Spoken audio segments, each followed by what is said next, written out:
Learning Unit 6, Synthesis, Precedence, and Conceptualization. Some key issues I found to really be prevalent within the area is poor soil. It's a noisy area and it's extremely close to a busy road, and there's no seating. The area itself is pretty much non-existent in terms of use, but it is in such a space that it needs to be used in a more vital way that can be very, very helpful to everyone involved. My first precedent was at a university. This is their quad area, so it's like in the middle of their campus and everything. I really just chose this because of the aesthetic, and I like how the forms and the shapes all go together. And you might not be able to tell this just by the pictures, but it's kind of on a hill and it dips and it like rises up, which I found to be very, very useful, especially if it's in a rainy place. So the stormwater is the system of it is already built due to them actually using the natural landscape. This is Edda University continued, and this area itself is called Grestacker Cove. My second president was Clark College, and this one was, I actually found that this school itself was very interesting. It's a very, very nice campus, and the design of it is just it's very connected to nature. You can tell that they wanted to make it a part of the environment itself rather than just placing it within an environment. And I really appreciate that just by, looking at it. And that's why I actually chose it for my second precedent. This is Clark College continued. And they do have like a stone garden, which I found to be very, very nice. Although, the seating isn't the best, but, I guess.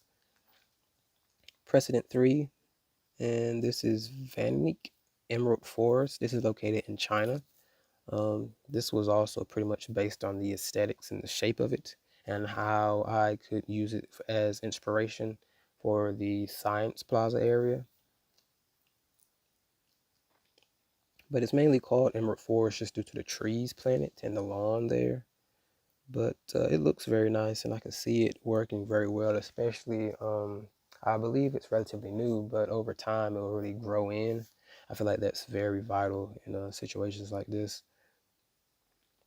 This is my first concept. The purple areas that you can see, those are seating areas. The blue is just like the walkways, um, and the green spaces in there would be shrubs and bushes, the darker green.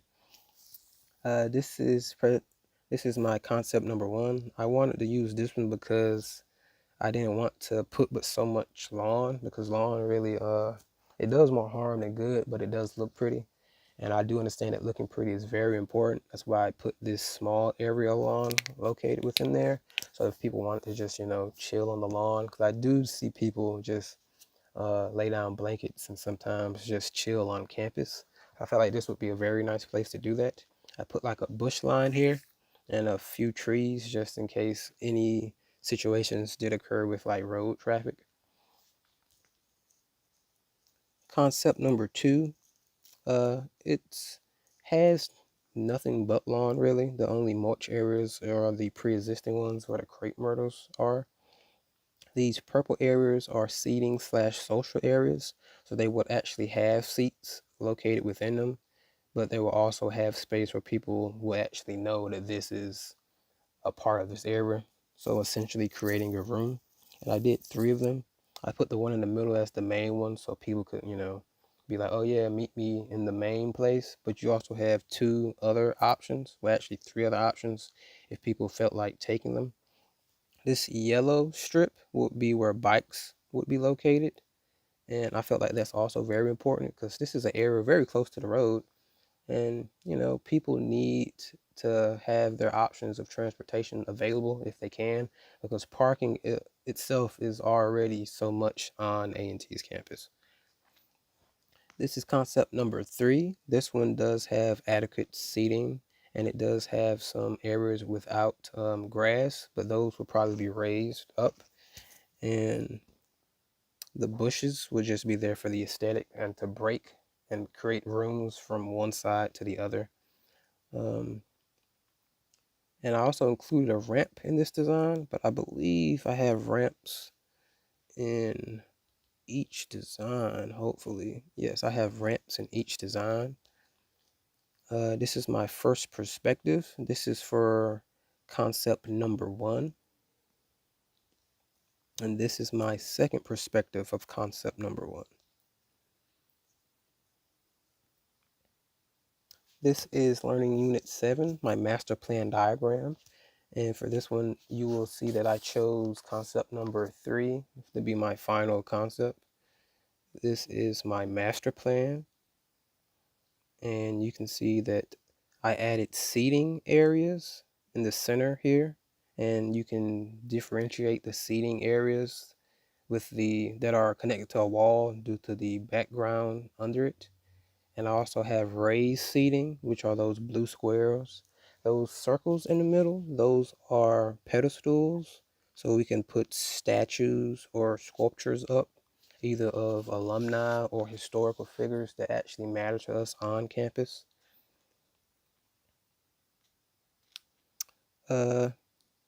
This is my other slide, which is pretty much telling you about those sculpture pedestals and my various seating areas.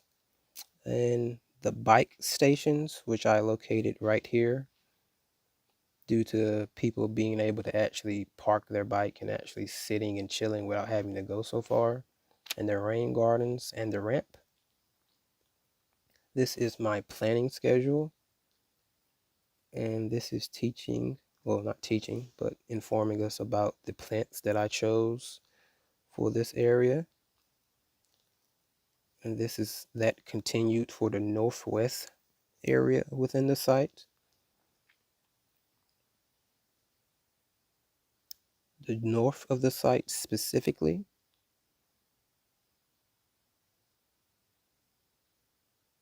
This is the middle of the site,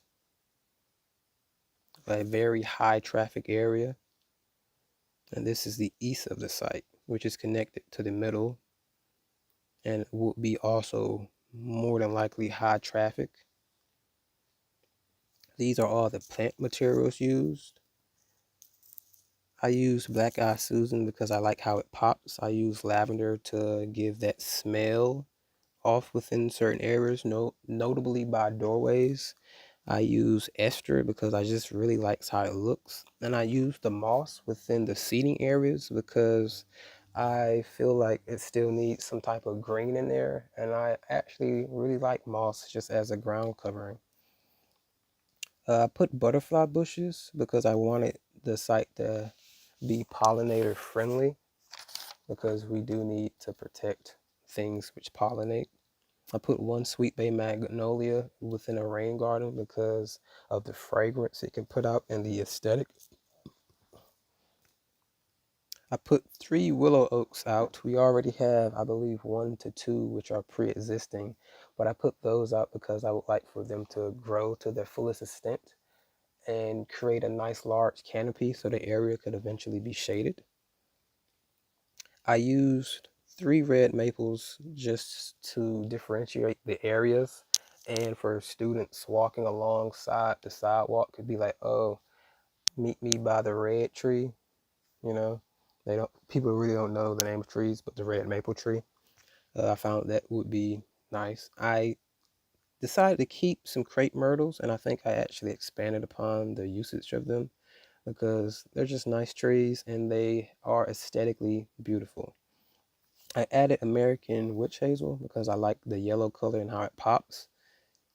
Dogwoods just so the room itself within the seating areas can be differentiated. And because it's our state tree, the bushes I used was the Yukon holly because it's nice and it's like a little green bean. It's soft. I put Bruford Nana there as a barrier against the science building because I don't want people to be but so close to the windows. I added some Camilla because pollinators, they're pretty and they grow to a nice size. I also added Japanese barberry as a security feature so people just wouldn't be within the bushes, the raised bush bed. And these are the materials I used.